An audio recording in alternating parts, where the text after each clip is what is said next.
coincés par des températures inférieures à zéro, suspendus à 90 mètres au-dessus du sol. Et la seule raison pour laquelle vous êtes coincés là, c'est parce que littéralement tous ceux que vous connaissez sont des abrutis finis. Après un accident qui laisse leur téléphérique bloqué à mi-hauteur de la montagne, ces quelques amis doivent faire tout ce qui est en leur pouvoir pour survivre. Même si ça veut dire se retourner les uns contre les autres. Mais vous ne pouvez pas imaginer à quel point leurs décisions idiotes vont encore aggraver la situation. Je suis là pour vous expliquer les erreurs commises, ce que vous devriez faire et comment survivre au téléphérique de la mort dans votre rive. Ces amis sont sur le point de vivre la dernière aventure de leur vie. Quelque part dans les montagnes de l'Oural, cette fille, Katia, et ses potes se dirigent vers le sommet pour une grande fête de la Saint-Sylvestre. Mais elle est loin de se douter qu'aucun d'entre eux n'arrivera vivant à ce sommet. Elle est accompagnée de son petit ami Kirill, qu'elle a l'intention de larguer après les fêtes. Et ce dernier est loin de se douter qu'elle est enceinte. Après un certain temps à marcher, ils finissent par arriver à la station des remontées mécaniques, dont les murs sont couverts de photos de skieurs et de randonneurs décédés sur la montagne. Leur copain Roman a déjà trop bu, et après s'être moqué d'eux, il vole sans scrupule une pince d'escalade sur une des statues. Kirill insiste sur le fait qu'il a réservé leur transport en téléphérique il y a plus d'un mois. Mais quand ils arrivent, l'opérateur refuse de les laisser monter, expliquant qu'ils arrivent trop tard et que la station est déjà fermée. Ses amis ne se laissent pas faire. Alors, Dennis intervient et offre de l'argent à l'opérateur pour qu'il les laisse passer. Après réflexion, il finit par accepter le marché et leur donne les clés de la porte puisqu'ils devront monter seuls. Mais alors qu'il s'apprête à monter, Kirill se rend compte qu'il a perdu son sac à dos. Il refuse tout simplement de continuer sans son sac. Mais tous les autres disent qu'ils ne feront pas demi-tour et ils le laissent derrière eux, alors que le téléphérique commence à grimper la montagne. Et ils sont loin de se douter qu'ils viennent de commettre leur plus grosse erreur.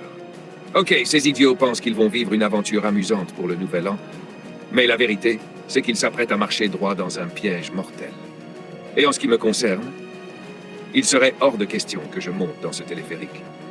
Maintenant, dans des circonstances normales, prendre le téléphérique jusqu'au sommet ne semble pas du tout dangereux. C'est vrai, il y a des gens qui le font littéralement tous les jours et qui en redescendent sans aucun problème. Mais il faut tenir compte du contexte. Tout d'abord, Kirill raconte qu'il avait planifié ce voyage depuis plus d'un mois. Mais ils sont arrivés en retard alors que la station était déjà fermée. Il ne restait plus que l'employé qui leur a permis de faire le trajet en dehors des heures d'ouverture.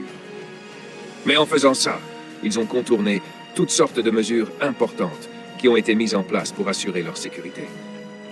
Comme il n'y a aucune trace de leur passage et que le vieil homme ici présent est le seul à savoir où il se trouve, il pourrait facilement se retrouver dans une situation dangereuse sans aucune chance d'être secouru s'il oubliait. À leur point le plus haut, ces téléphériques pendent à des centaines de mètres au-dessus du sol, comme s'ils se balançaient du haut de la Statue de la Liberté. À la fin du mois de décembre, les températures dans les montagnes de l'Oural peuvent facilement descendre en dessous de zéro, avec des changements de temps soudains et imprévisibles, et des refroidissements d'eau-vent qui font chuter les températures à -20 degrés ou pire. C'est incroyablement froid, et même avec leurs vêtements chauds, ils pourraient souffrir d'hypothermie en quelques minutes s'ils restaient exposés. Mais ce ne sont pas seulement les dangers physiques qui m'inquiètent. Pendant tout ce temps, Roman a constamment manqué de respect aux esprits de la montagne. Et que vous y croyez ou non, je n'aurais pas pris le téléphérique avec lui ce soir, juste par précaution, sans parler du fait que Katia ne devrait pas faire tout ça alors qu'elle est enceinte, même si elle n'a pas l'intention de garder le bébé à ce moment-là. Maintenant, il est évident que tout ce que Kirill a laissé dans le sac était important pour lui s'il est prêt à redescendre seul de la montagne pour le trouver. Mais ça crée une autre situation dangereuse. Je veux dire, il pourrait facilement se perdre et finir par être une image de plus sur le mur des regrets. Si on considère la situation dans son ensemble, Katia aurait certainement dû rester avec Kirill pour jouer la carte de la sécurité. La bonne nouvelle, c'est qu'ils n'auront qu'à attendre jusqu'au matin si quelque chose tourne mal. Mais comme ils sont sur le point de le découvrir, ce ne sera pas aussi simple. Le vieux téléphérique s'éloigne de la station et commence son ascension vers le sommet, les transportant de plus en plus haut dans le ciel nuageux de la nuit. Il est évident que Katia et son petit ami traversent une période difficile. Mais alors que Denis et sa petite amie Vic pensent qu'ils se remettront ensemble, Roman y voit l'occasion de tenter sa chance. Il essaie de dire du mal du gars qu'il a laissé passer le réveillon seul. Mais elle n'est pas très impressionnée par son rire ou ses pas de danse ridicules quand il sort sa petite enceinte Bluetooth et commence à faire le malin. Il est temps de commencer la fête. Alors, il ouvre une autre bouteille de champagne à l'aide de ce gros couteau de chasse, tout en assurant à tout le monde que c'est parfaitement sûr. Ses avances deviennent un peu trop agressives pour un gars avec un couteau à la main. Mais Katia ne se laisse pas impressionner et lui dit simplement d'arrêter l'alcool.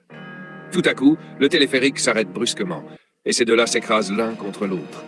Les lumières s'éteignent quelques instants plus tard et Denis dit que l'endroit a dû subir une panne de courant, mais que les générateurs de secours devraient se mettre en route d'une minute à l'autre.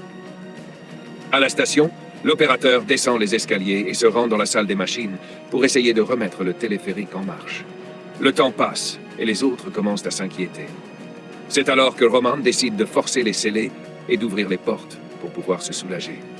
Voyant que le tableau électrique est complètement éteint, l'homme ouvre l'armoire et enclenche le générateur de secours, ce qui permet de rétablir le courant dans l'ensemble de l'installation. Craignant que Roman ne soit pas digne de confiance avec les clés, Katia décide de les lui enlever, quand tout à coup le véhicule se met à avancer au moment où l'opérateur remet la machine en route, ce qui le fait presque basculer dans le vide. Heureusement, ses amis parviennent à le rattraper juste à temps, et ils plaisantent tous comme si ce n'était pas grave. Mais ils ne réalisent pas à quel point les choses sont sur le point de devenir mortelles. Ok, ce gars Roman est un vrai crétin, et s'il continue à le laisser faire des conneries qui mettent tout le groupe en danger, ce n'est qu'une question de temps avant qu'il ne leur cause de gros problèmes. Je veux dire, de grandes quantités d'alcool toute la soirée, et même s'il pense qu'il ne fait que s'amuser, les effets sont sur le point de le rattraper de façon catastrophique. À mesure que l'altitude augmente, la pression de l'air autour de lui diminue, ce qui signifie qu'il y a moins d'oxygène disponible pour son corps. Cet état appelé hypoxie affecte le cerveau et le corps d'une manière très similaire à l'ivresse, et en ajoutant de l'alcool au mélange, il multiplie les effets à vitesse folle. Et pour couronner le tout, le corps métabolise l'alcool différemment en altitude, ce qui fait que le taux d'alcoolémie augmente beaucoup plus rapidement. Par conséquent, même s'il semble boire une quantité normale, chaque gorgée d'alcool est en réalité plusieurs fois plus puissante que ce à quoi il est habitué. Et c'est assez facile de voir comment ce problème pourrait rapidement devenir incontrôlable. Il mélange également les boissons de manière dangereuse en associant le whisky et le champagne. Maintenant, il ne le sait probablement pas, mais la carbonatation du champagne accélère l'absorption de l'alcool, ce qui fait augmenter encore plus rapidement son taux d'alcoolémie. Parallèlement, la teneur en alcool plus élevée du whisky fait qu'il reste plus longtemps dans le sang.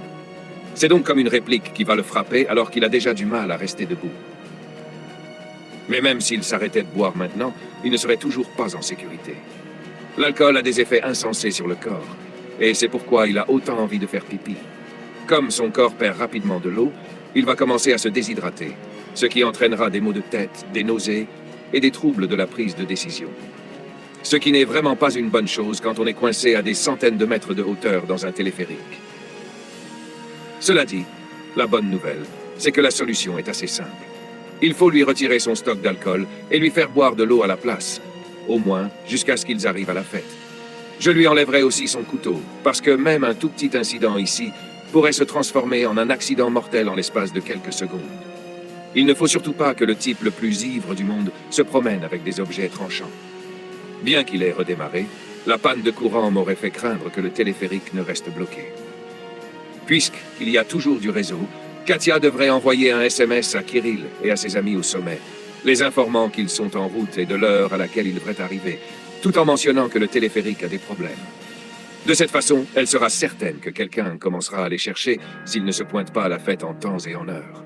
Roman recommence immédiatement à boire, mais c'est alors qu'il remarque un sac dissimulé sous le sapin de Noël. C'est celui de Kirill, et il trouve une bouteille de champagne hors de prix cachée à l'intérieur. Mais ce n'est pas cette bouteille qui l'inquiétait en réalité. Lorsque Denis l'appelle, il dit à son ami qu'ils ont retrouvé son sac, mais celui-ci dit à Katia de simplement le jeter et raccroche. Et là, elle découvre une bague.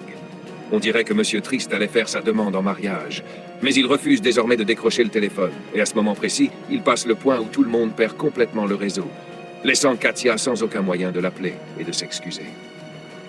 Bien plus bas, le concierge retourne à l'étage inférieur pour vérifier les machines, et il semble que tout fonctionne parfaitement. Quelque chose attire son attention près des poulies, et cet abruti se penche pour regarder de plus près quand, tout à coup, les clés autour de son cou se prennent dans la machinerie. Ce qui commence à l'étrangler, mais il n'y a personne à qui il peut demander de l'aide. Il attrape un tuyau à proximité et le jette dans la roue pour tenter de sauver sa vie. Mais il est déjà trop tard. Alors qu'il est soulevé du sol et étranglé par la machine, le téléphérique s'arrête une fois de plus. Mais cette fois, c'est pour de bon. Pendant ce temps, Kirill, notre garçon tristounet, est déjà rentré au chalet et après avoir essayé d'appeler Katia une dernière fois, il se résout à dire merde et à aller au bar à la place. Dans le téléphérique, il pense qu'il s'agit d'une nouvelle panne d'électricité qui devrait se régler d'une minute à l'autre. Comme ils ne réalisent pas encore qu'ils sont coincés, ils décident d'ouvrir le champagne et de regarder les feux d'artifice lorsque l'horloge sonne officiellement minuit. Ils tirent le meilleur parti de leur situation précaire, avec suffisamment de nourriture et d'alcool pour survivre à la fin du monde, comme le dit Denis. Mais ils n'ont absolument aucune idée de la gravité de la situation. Roman écrit SOS sur le verre embué pour rire, avant qu'ils ne sombrent tous dans l'inconscience. Mais dans quelques heures, cette petite plaisanterie ne sera plus aussi drôle. Un peu plus tard, Katia se réveille au son d'un hélicoptère qui plane à l'extérieur. Elle essuie le brouillard et aperçoit un sauveteur suspendu à l'hélicoptère. Mais lorsqu'il enlève son masque, c'est en fait son petit ami Kirill. Confuse, la jeune fille regarde autour d'elle et se rend compte que ses amis sont tous morts de froid. Soudain, l'homme plante un pic à glace dans la fenêtre et elle se réveille en hurlant dans la vraie vie. Il s'avère que ce n'était qu'un mauvais rêve. Mais la réalité de leur situation n'est pas meilleure. C'est déjà le matin, ce qui signifie qu'ils sont coincés là-haut depuis des heures. Et c'est alors que Katia réalise que cette fois-ci, ils sont vraiment pris au piège. Ok, ça devient vraiment la merde. Là, le téléphérique leur offre un abri contre le vent et la neige, mais il n'est pas équipé d'un système de chauffage. Il fait dangereusement froid, surtout la nuit. Et l'hypothermie est leur plus grande menace. La bonne nouvelle, c'est qu'ils portent déjà des vêtements d'hiver chauds. Mais il est temps d'enfiler autant de couches que possible en se concentrant sur la tête, les mains et les pieds, surtout les phalanges, étant donné que ce sont les extrémités qui perdent le plus rapidement toute chaleur corporelle. Ensuite, ils pourront utiliser les matériaux qui leur restent pour boucher les trous dans la cabine, là où l'air froid peut pénétrer à l'intérieur. Même si elle a essayé d'éviter la proximité de Roman, ils vont se blottir l'un contre l'autre pour se réchauffer comme les pingouins de l'Antarctique, en partageant leur chaleur corporelle et en se protégeant mutuellement du vent. J'attendrai le milieu de la journée quand il y a le plus de monde possible sur la montagne et j'utiliserai l'accès au toit pour envoyer l'aile de Kit aussi haut que possible avec une des fusées éclairantes attachée à l'arrière. Une autre chose qu'ils ont en leur faveur, c'est leur réserve décente de trucs à grignoter. Mais ils doivent commencer à les rationner soigneusement à partir de maintenant. Et puisque les besoins en calories de votre corps sont considérablement plus élevés dans le froid, ils pourront survivre quelques jours sans nourriture. Mais au-delà, ils seront en grande difficulté. C'est pourquoi tout le monde devrait commencer à ne manger qu'une petite portion toutes les 4 à 6 heures. Il est important de partager la nourriture, mais il est encore plus important de trouver une source d'eau, parce que sans elle, ils seront morts au bout de quelques jours. Il devrait être assez facile de ramasser de la neige à l'extérieur du téléphérique, mais manger la neige directement serait une grave erreur, parce que ça abaisserait leur température corporelle et augmenterait les risques d'hypothermie. Ils devraient plutôt utiliser des matériaux inflammables et un briquet pour allumer un petit feu, parce que ça leur permettra non seulement de se réchauffer un peu, mais aussi de faire fondre la neige pour obtenir de l'eau potable. Ça ne produira pas beaucoup d'eau, mais tant qu'ils peuvent obtenir dans les 50 millilitres chacun toutes les 12 heures environ, ça devrait suffire à les maintenir en vie. En regardant autour d'eux, les autres remarquent que Denis a disparu. Mais ce dernier ouvre alors la trappe sur le toit du téléphérique. Il a essayé d'appeler de l'aide, mais étant donné qu'ils n'ont pas encore été secourus, il semble que personne ne les cherche. À la station, les 2 prochaines employées se présentent pour prendre leur poste du matin, et elles sont plus occupées à se plaindre l'une auprès de l'autre qu'à vérifier si des touristes sont coincés dans le téléphérique.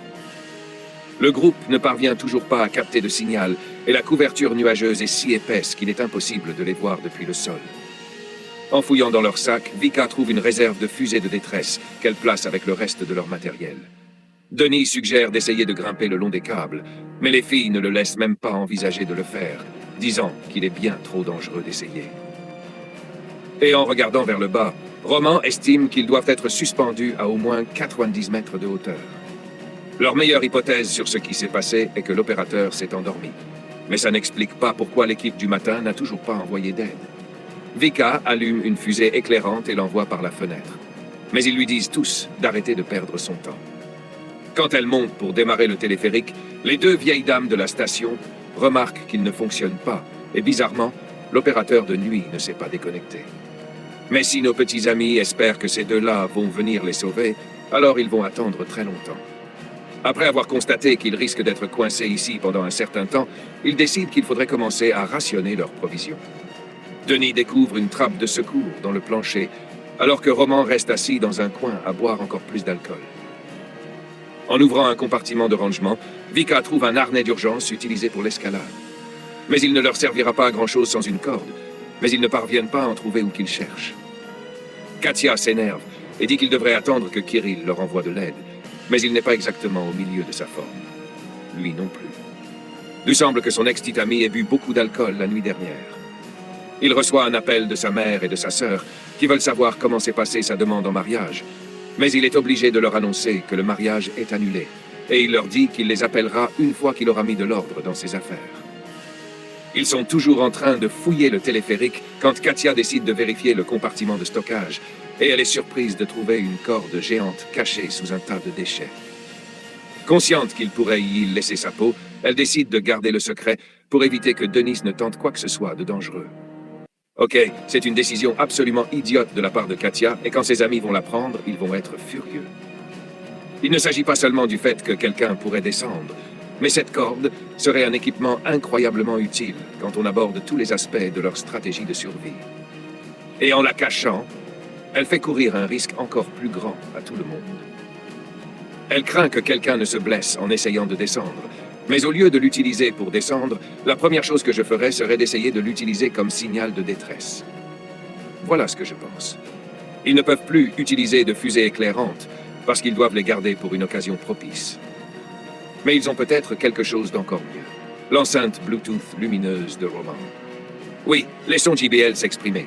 Ils devraient attacher l'enceinte lumineuse, l'arbre de Noël, leur casque et tout ce qui attire l'attention à la corde, et faire descendre le tout par la trappe du plancher, tout en utilisant leur téléphone pour diffuser la musique la plus odieuse à laquelle ils peuvent penser aussi fort que possible, ou même un message vocal enregistré d'eux, appelant à l'aide.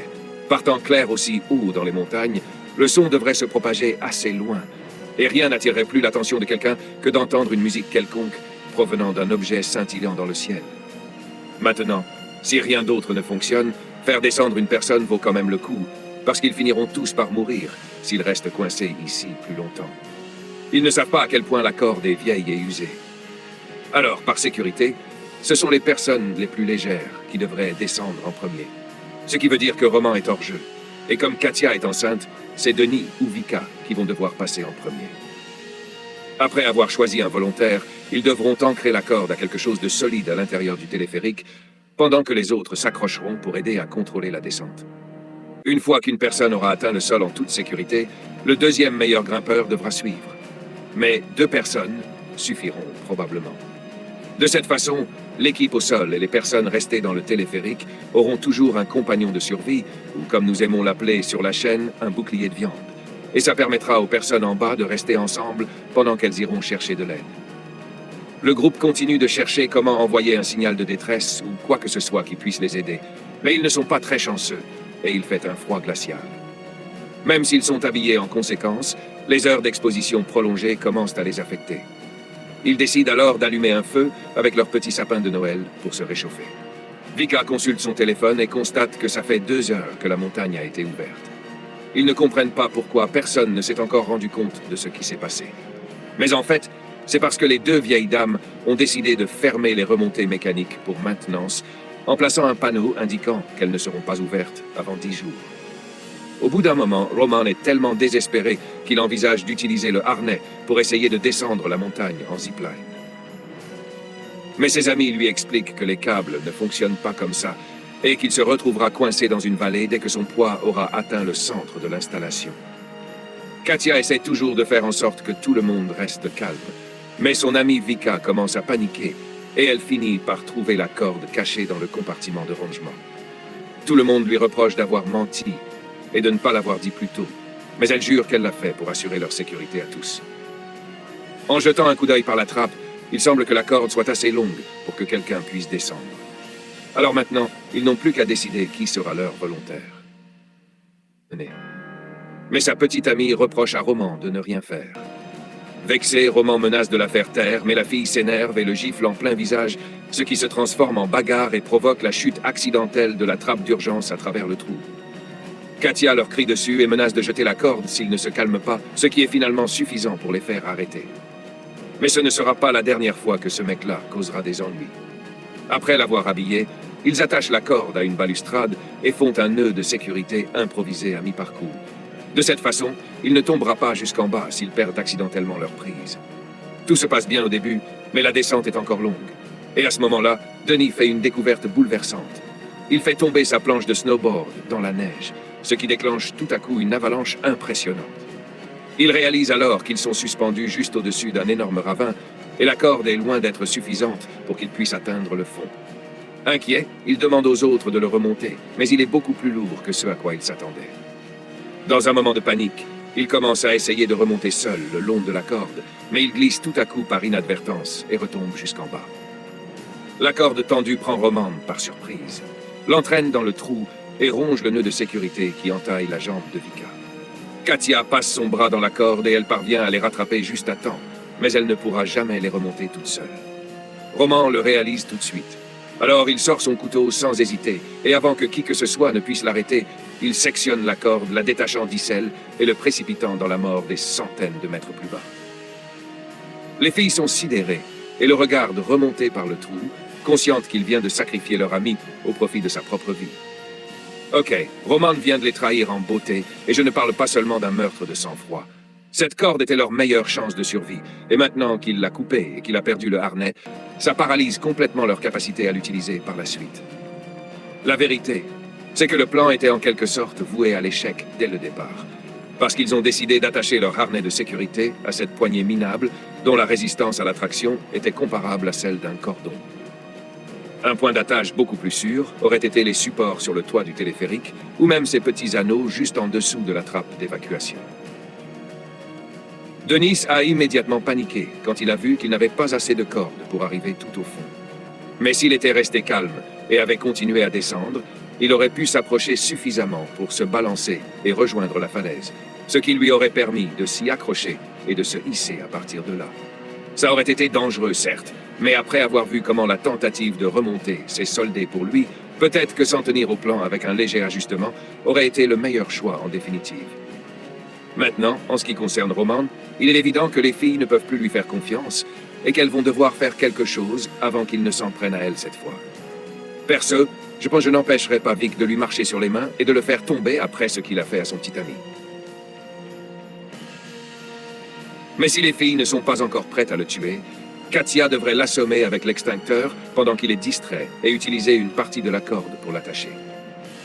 Bref, les deux filles se retrouvent à la case départ, mais le plus important, c'est qu'elles continuent à travailler ensemble. De donner à manger à Roman, ça devrait leur permettre de prolonger leur réserve encore plus longtemps. Il semble que leur seul choix soit de recommencer à envoyer des signaux pour demander de l'aide, mais vous ne croirez jamais ce qui va se passer ensuite. Après avoir complètement renoncé à sauver leur relation, Kirill, abattu, fait ses valises et s'apprête à quitter l'hôtel.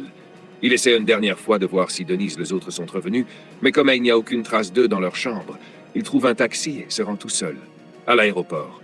Vika de son côté est furieuse et elle reproche à Roman d'être responsable de la mort de son petit ami, même s'il lui dit que c'était le seul choix possible. Tout à coup, la jeune fille s'empare de son couteau et lui ordonne de descendre le long de la corde. Persuadé malgré elle qu'il aurait pu survivre s'il était tombé dans une couche de neige suffisamment épaisse. À sa grande surprise, Katia le soutient en disant que tous les trois seraient tombés s'ils n'avaient pas coupé la corde. Vaincue, la jeune fille laisse tomber le couteau et se laisse étoffer. Amber danse le coin, et il réalise alors que la blessure à sa jambe est bien plus grave qu'il ne le pensait. À vrai dire, elle perd du sang très rapidement. Katia enlève donc sa veste pour réchauffer la jeune fille, mais aucun d'entre eux n'a assez d'expérience médicale pour savoir comment la sauver. Paniqué, ils utilisent rapidement la ceinture de Roman pour poser un garrot de fortune sur sa jambe. Mais ils doivent percer un nouveau trou dans le cuir pour le maintenir serré. Et tandis que Katia s'efforce de la maintenir éveillée, ils s'entendent le bruit inimitable d'un hélicoptère qui approche à l'extérieur. Sachant que c'est peut-être leur seule chance, Roman se précipite sur le toit, tente de faire zigner l'hélicoptère de descendre. Mais il semble que le pilote n'ait toujours rien remarqué. Roman appelle les autres et demande à Katia de trouver une fusée de détresse. Mais la fille s'acharne sur la jambe blessée de son ami. Elle réussit enfin à fixer la ceinture et commence immédiatement à chercher le fusée ensuite.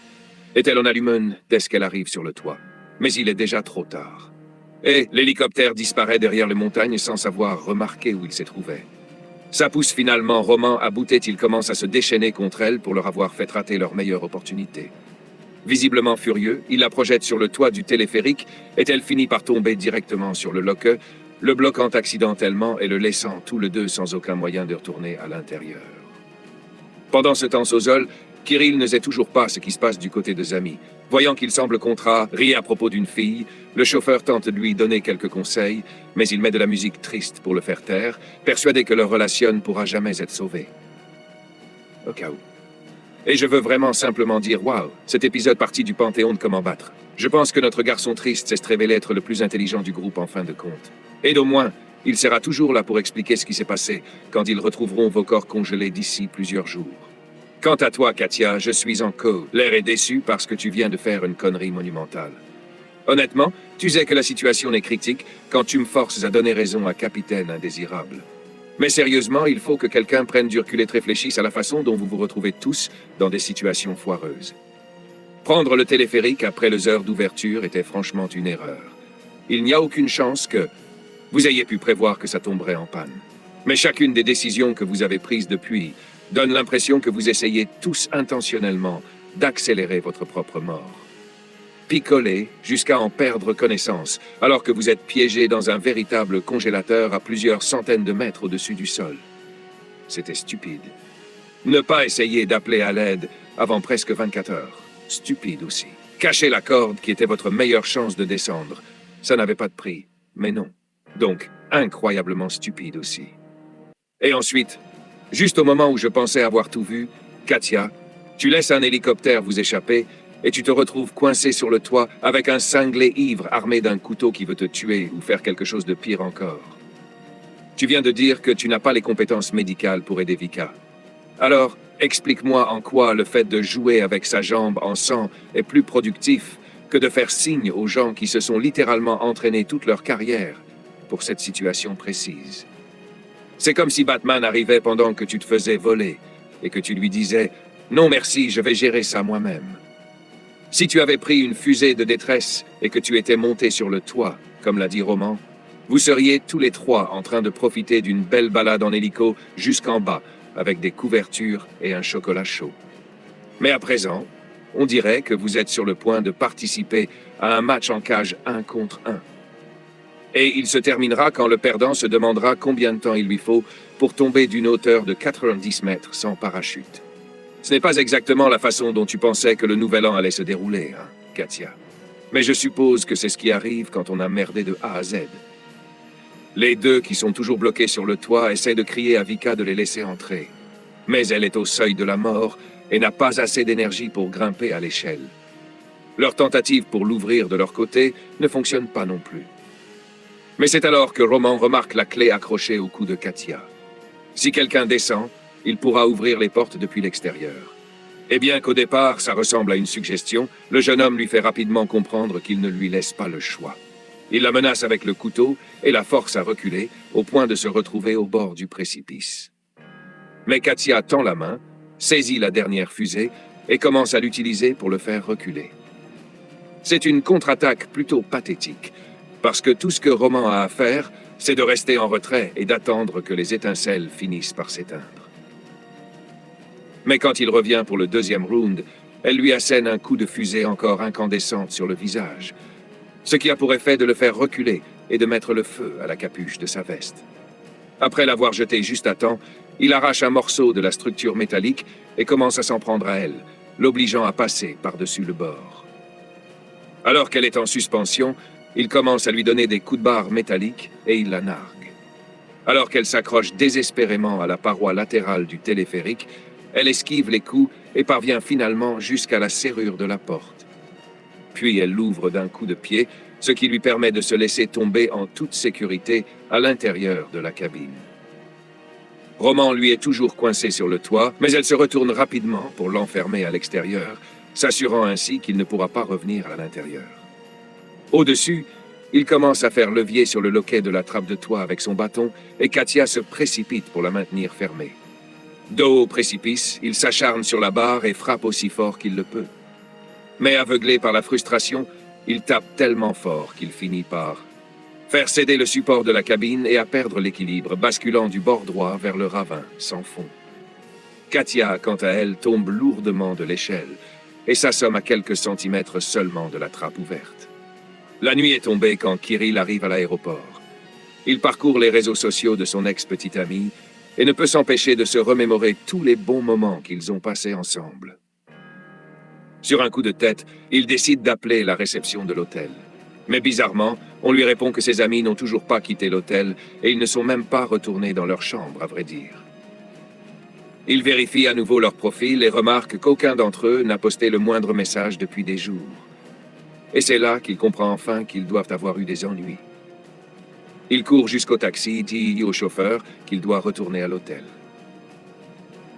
Quand Katia se réveille d'un nouveau cauchemar, elle est horrifiée de découvrir que sa main a gelé au contact du sol métallique, après être restée aussi longtemps au même endroit. Comme elle n'a pas d'autre choix, elle tire brutalement sur sa main aussi fort qu'elle le peut, ce qui lui arrache toute la peau de la paume, tel le sparadrap le plus douloureux du monde.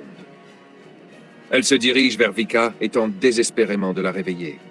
Mais la pauvre jeune fille ne réagit pas et il semble qu'elle ait succombé à ses blessures pendant que Katia dormait. Ok. Katia vient officiellement de toucher le fond, mais cela étant dit, elle n'a aucune idée que le sauvetage n'est plus qu'à quelques heures. En fait, elle n'a jamais été aussi proche de pouvoir se sauver. Et maintenant, tout ce qu'elle a à faire, c'est de survivre jusqu'à ce que son petit ami parvienne à lui envoyer les secours nécessaires. Maintenant que Kirill a compris qu'ils sont en danger, il retourne dans la montagne pour essayer de les aider. Mais il va lui falloir du temps pour rejoindre la station, et le blizzard qui s'annonce pourrait le retarder encore plus. Si sa petite amie est vraiment prise au piège, il n'y a pas de temps à perdre. Donc, au lieu d'attendre d'être sur place en personne, il devrait appeler au préalable en utilisant son téléphone pour mettre en place un plan de sauvetage. Vous savez, le téléphone, trouvez le numéro. Bip, bip, bip, bip, bip, bip. Allô? Oui, c'est moi. Utilise ton foutu téléphone, mec. D'abord, il doit contacter la station de téléphérique pour confirmer que la cabine est bloquée. Ensuite, il pourra appeler le service de secours en montagne et la police locale pour les avertir que ses amis sont coincés quelque part à mi-hauteur de la montagne, le long des falaises des remontées mécaniques. Ce sont des professionnels qualifiés qui disposent de l'équipement et des compétences nécessaires pour faire ce qu'il faut. Et s'il les prévient maintenant, Katia pourrait même être de retour sur la terre ferme bien avant que lui-même n'arrive sur place. Quant à Katia elle-même, elle n'a d'autre choix que de se retrancher dans un coin et d'attendre. Et vu que ses amis n'utiliseront plus leurs vêtements chauds, je prendrai le maximum de leur équipement et je me fabriquerai un petit nid douillet afin de rester le plus au chaud possible, tout en restant le plus immobile possible pour ne pas secouer le téléphérique et risquer de fragiliser ses supports davantage. Elle récupère sa veste, la remet et utilise le peu d'alcool qui reste pour nettoyer sa main, essayant de stériliser la blessure avant de l'envelopper d'un morceau de tissu. À ce moment-là, l'enceinte Bluetooth lumineuse roule et tombe dans le trou du plancher, ce qui lui fait réaliser qu'elle devrait peut-être la couvrir. À l'aide de leur snowboard, elle parvient à recouvrir maladroitement le trou. Mais ça permet au moins de bloquer une partie du vent glacial. Cependant, elle est toujours transie de froid. Elle n'a d'autre choix que d'emprunter la veste de Vika et d'essayer de faire un feu avec tous les matériaux inflammables qu'elle trouve. La jeune fille s'efforce de faire jaillir une étincelle de son briquet jusqu'à ce qu'elle parvienne enfin à allumer une petite flamme. Mais c'est alors que Mère Nature lui dit « Pas aujourd'hui, ma belle ». Et un morceau de câble électrique coupé passe tout à coup à travers la fenêtre et éteint le feu juste au moment où elle brûlait la dernière photo de ses amis. Le cœur brisé, elle décide d'enregistrer une dernière vidéo sur son téléphone en guise de message d'adieu pour Kirill. Elle s'excuse pour ce qui s'est passé, accepte sa demande en mariage et lui avoue enfin qu'elle est enceinte de lui promettant d'essayer de tenir le coup aussi longtemps qu'elle le pourra. Sur la terre ferme, Kirill est pris dans une tempête de neige alors qu'il remonte la montagne, ce qui l'oblige à faire le reste du chemin à pied. Les remontées mécaniques sont déjà fermées quand il arrive à destination. Mais il y a un homme avec une chenillette qui travaille à proximité, à qui il décide de demander de l'emmener. L'employé le prend pour un fou et refuse de l'emmener. Mais après avoir constaté qu'il est sur le point d'escalader toute la montagne à pied, il accepte finalement de le conduire. Dans le téléphérique, Katia se réveille d'un autre rêve, dans lequel son enfance a défilé devant ses yeux, et ça lui donne l'inspiration nécessaire pour essayer une nouvelle idée. Elle prend la voile du kit dans leur sac et l'entoure de lumière de Noël avant de le mettre dans son sac à dos. Mais tout à coup, le support cassé cède complètement et le téléphérique bascule vers le bas à un angle de presque 90 degrés. Dans le choc, elle tombe directement sur une des fenêtres et voit que le verre est sur le point de se briser d'une seconde à l'autre. Le corps de son amie Vika était coincé sur l'échelle, mais il roule et se précipite vers elle, juste au moment où Katia réussit à rouler sur le côté, traversant la fenêtre et disparaissant dans l'abîme. Le reste de la cabine risque de tomber à tout moment. Alors, elle se relève, attrape l'extincteur et l'utilise pour ouvrir le panneau d'accès à la cabine en frappant dessus. Le choc déclenche tout à coup l'extincteur et la fait retomber sur le sol. Et elle n'a qu'une seconde pour comprendre ce qui est sur le point de se passer, avant que les deux derniers supports ne se détachent sous l'effet du balancement, précipitant l'ensemble du téléphérique sur la paroi de la falaise. À la station, les alarmes commencent à retentir, les avertissant qu'un des téléphériques est tombé, et ils découvrent enfin le corps du vieux concierge, suspendu aux machines. Kirill arrive juste au moment où une des femmes appelle les secours. Après avoir entendu la mauvaise nouvelle, il repart en courant, persuadé que Katia et tous ses amis sont morts. Mais il ne sait pas que Katia a réussi à grimper sur le support de la cabine, sauvant ainsi sa propre vie quelques secondes avant que le téléphérique ne s'effondre. Elle s'appuie sur la structure de l'échelle et sort ensuite l'aile du kit enrubanné de lumière de Noël de son sac, et elle envoie le tout dans le ciel nocturne, tel le signal de l'homme chauve-souris. Malheureusement, les vents violents arrachent la cordelette de sa main blessée. Mais le plan fonctionne, parce qu'en bas, Kirill aperçoit l'OVNI et il sait parfaitement ce que ça veut dire. Il retourne à toute vitesse dans la salle des machines, crie aux employés que sa petite amie est toujours en vie là-haut et commence à tirer sur le tuyau coincé aussi fort qu'il le peut, essayant désespérément de faire redémarrer les remontées mécaniques. Quelle que soit la force avec laquelle il tire, rien ne bouge. Mais il se souvient alors de la chenillette, ce qui lui donne une idée astucieuse. Ils ouvrent la fenêtre, prennent un câble et l'accrochent à l'engin, puis utilisent le treuil pour le dégager. Le véhicule peine dans un premier temps, mais ça finit par lui donner suffisamment d'espace pour pouvoir retirer la barre. Et l'employé met le générateur en marche, tandis que la machine revient à la vie. Très haut au-dessus d'eux, Katia sent que les remontées mécaniques se mettent en mouvement, et peu de temps après, elle est de retour sur la terre ferme avec son petit ami à ses côtés. On dirait qu'elle va s'en sortir, finalement. Mais l'année prochaine, ces deux-là devraient peut-être envisager de passer le nouvel an à la maison. Autrive. Mais bon, c'est vrai. On a dû chercher très très loin dans les archives pour trouver un film russe où un groupe de personnes se retrouve bloqué dans un téléphérique à 90 mètres du sol. Mais c'était amusant. J'ai vraiment apprécié ce film. Malgré toutes les décisions stupides que les personnages ont prises, il a été bien réalisé et j'ai adhéré. Alors bravo à l'équipe qui a réalisé le film Arrive. Mais merci à vous aussi d'avoir regardé. Si vous pensez que vous auriez fait quelque chose différemment, dites-le moi dans les commentaires. Et si vous avez également apprécié cette vidéo, n'oubliez pas de lui donner un like, de vous abonner.